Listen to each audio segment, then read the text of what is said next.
1924 елда Казан-Екатеринбург темир юлында Куяды станциясы нигезләнә. Иректе кабиләһе башкортларының биләмәләрендә халына ул. Олы темир юлында урнашкан Куядыга Башкортостандың тәтешле, Аскын, Балтас һәм башка районнарыннан Иректе, Кайпан, Булкайпан башкортлары үсенә. Күп милләтле касабала улар үз асылына тугры һәм край башкортлары корылтайында лайыклы урын биләй. Куяда ул каян килеп чыккан? Ул башкорт җиренә урнашкан. Электән үк монда темир юл үткән һәм монда бер генә вокзал булган. Историясы шундый инде тарихы. Шушы тарих буенча монда төптән торып яшәгән кеше юк. Төп авылым дип әйтеп. Бар да төрле яклан килгәннәр. Основной менә якын Башкортстаннан, Тәтеш районыннан, аның төрле авылларыннан килгән халыклар яшәй.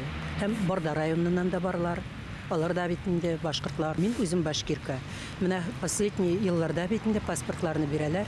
Анда национальность юк. Шунсы миңа, конечно, охшамый. Элек белә идек инде. Кем башкорт, кем татар, анда кем рус нациясе.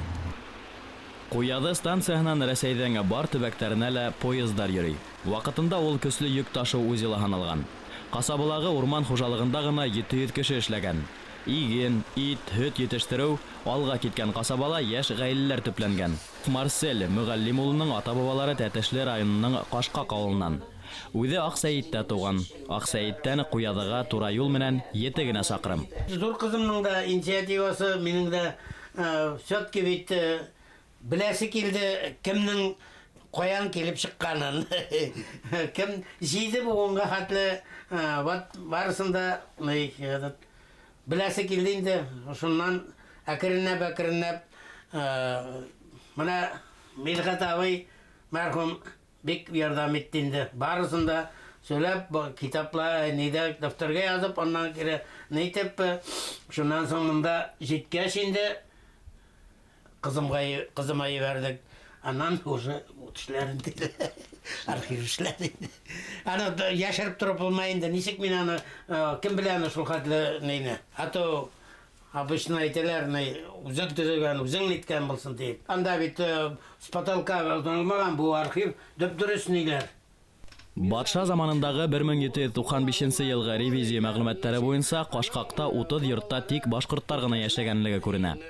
1849 елда Кашкактан 2 гаилә һәм Сәлих, Йөгәмеш, Тау, Кызылъяр авылларыннан берничә гаилә атаба башкортлар җирләрен хаклап калу максатында Асы елга авылына нигез халып, шунда күсенә. Хәзерге вакытта Куяды башкортлары архив мәгълүматларына таянып, үзләренең шәҗәрәләрен өйрәнә башлаган.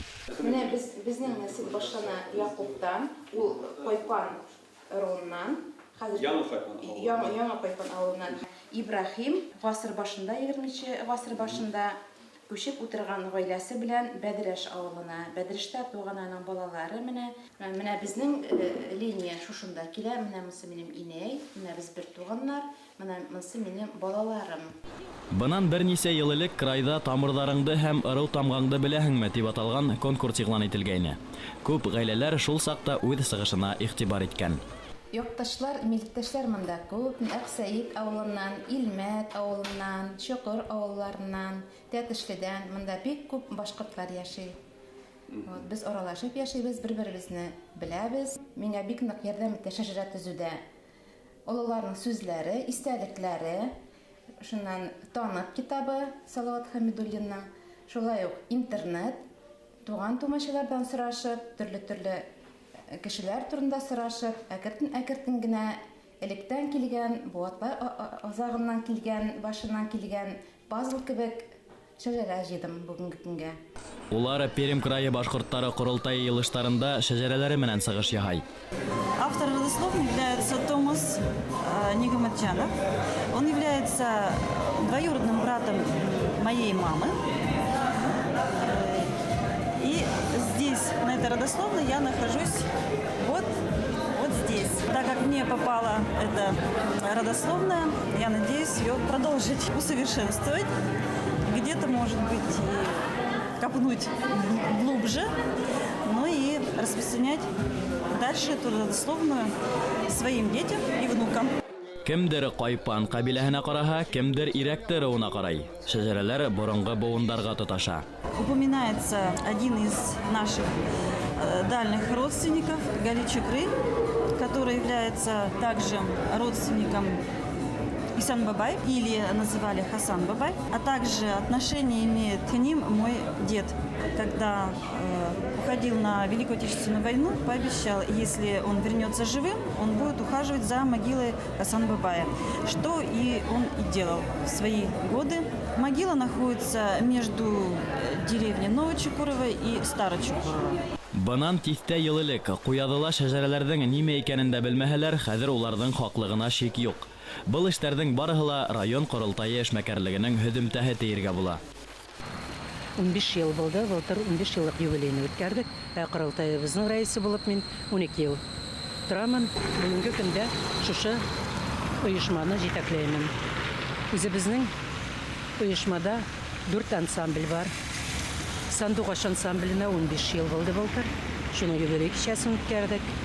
Аннан да бар балалар ансамбле «Шатлык», һәм гүзәл ансамбле «Трио», Ебиу ансамбле «Грация».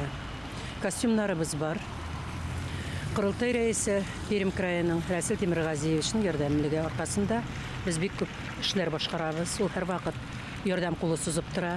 Без Өфө белән дә ҡулға ҡул тотошоп йәшәйбез. Ныҡ без алар белән элемтәдә торабыз. Күп милләтле ҡасабала башҡорт ҡоролтайы йәмәғәтселек эштәрендә айырылып тора. Ирәкте, Ҡайпан башҡорттарының үҙенсәлекле телен хәҙер мәктәптәрҙә уҡытмаһалар да, улар мәҙәни саралар, йыр, бейеү, фольклор әҫәрҙәре аша телде һаҡлап ҡалыу яҡлы.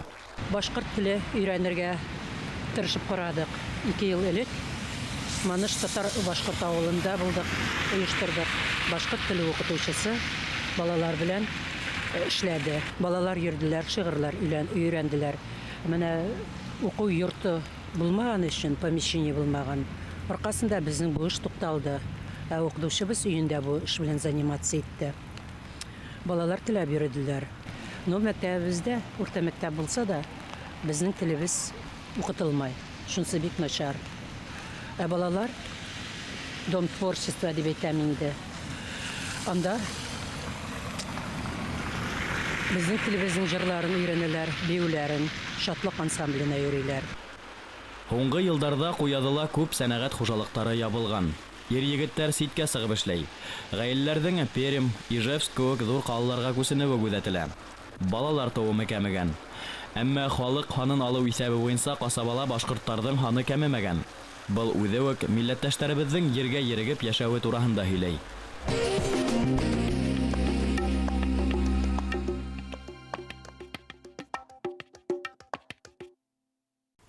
Егәннек Абдульева һәм Пушкина. Туҡ йылғаһы буйында Йомран табын ҡәбиләһе башҡорттарының өс атамалы ауылы. Ауыл эргәһендәге боронғо ҡәберлектәрҙә таш быуаттың һуңғы дәүеренә ҡараған әйберҙәр табылған.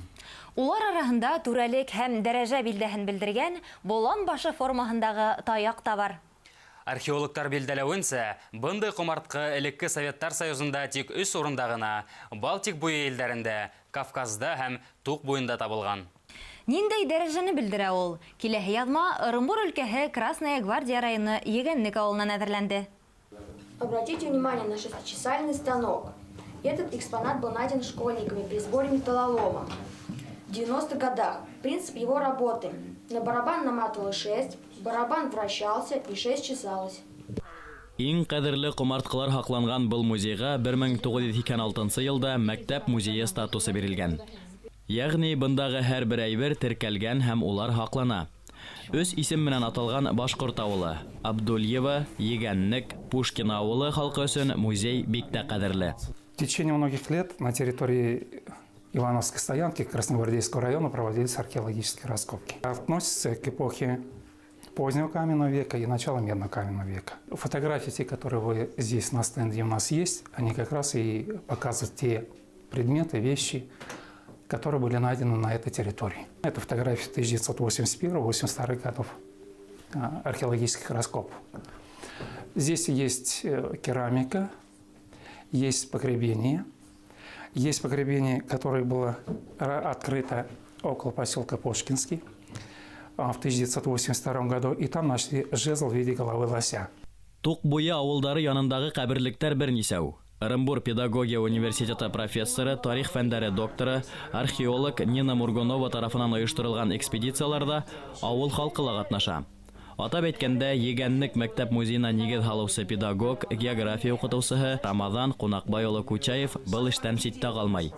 Галимдар менән хезмәттәшлек итә. Шугала табылган экспонаттарның байтагы музейда калдырыла. Улар тасвирламалар менән теркәлә. Этнографический отдел. Все предметы, которые здесь есть, мы собирали у населения села Старобогдановка, села Юлты и села Зиганик. Здесь вот у нас раздел, это связано с русской одеждой.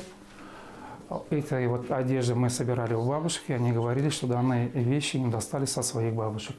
Ну и вот здесь у нас раздел, связанный с башкирским национальным костюмом. Самовары, предметы быта и вот эти предметы быта, которые мы собрали на территории нашего сельсовета. Музейда Тук, Соран елгалары буе авылдарының тарихы, борынгы карталар, был ерләргә үзәк Рәсәйдән башка халыклар вәкилләрен күсереп ултырту, калга редуттар төзү, төбәктә Емельян Пугачев итәкчелегендәге ихтилалдан алып бүгенгәсә тарих сагылыш тапкан. Колхозлашуы соры һәм колхоз, граждандар һәм бөек ватан һугышы тарихи экспозицияларында һәр гаилә әгъзаларының исемдәре бар. Музейда шәҗәрәләргә лә урын бүленгән. Егәнлек Абдулла дип аталган замандардан узган буаттың урталарына тиклем бында тик Мәмбәтов фамилиялы нәселдәр көн иткән. Авылдарды эреләтү сәясәтеннән һуң Байгужа, Исмәгыйль, Булат авылдарынан күсенгән гаиләләр исәбенә Кучаевтар, Юлтыевтар күбәя. Был шәҗәрәлә Кучай семьяһының бер генә өлеше төшерелгән инде. Безнең Кучай фамилия башлана Кучай карт бабайдан. Кучай бабай 1700 еллары яшәгәндә безнең якка төшә Башкортстандан. Картайлар безнең һөйләй торганнар 1773 еллар төшкән булалар инде. Кучай бабайдан 5 улы була. Булар төрле авылларга урнашалар. Менә безнекеләр Байгужала утыралар. Беренче килеп төшкән егетләр алар утыралар Залис авылында. Әлеге көндә ул Залис авылында урыс авылы урамнары бар, Байгужа дигән. Егәнлек урта мәктәп музейында ошо як авылдарының ел язмаһы язылган. Ул тарих таш буаттың һуңгы дәверенә тоташа. Болан, Тарбак мөгедле булан башын төрле халыктарда төрлесә юрагандар. Имеш ул байлык һәм дәрәҗә, көс һәм матурлык кебек төшенчәләрне аңлаткан. Болан башы формаһындагы таяк табылган Тук буендагы каберлектән археолог Анатолий Пшеничнюк аскан алтын боландар корганына күп калмай. Әмма кумарткаларда хәтер, кешене шул хәтер яшәтә.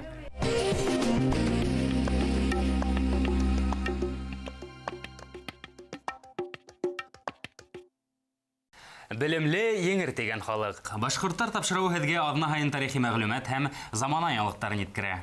Тәҡдимдәрегеҙҙе, теләктәрегеҙҙе әле экранда күренгән tv-һыҙыҡ сайтына яҙырға йәки Өфөләге 251-73-92 телефонына шылтыратып еткерергә мөмкин. Һау булығыҙ. Киләһе осрашҡанға тиклем.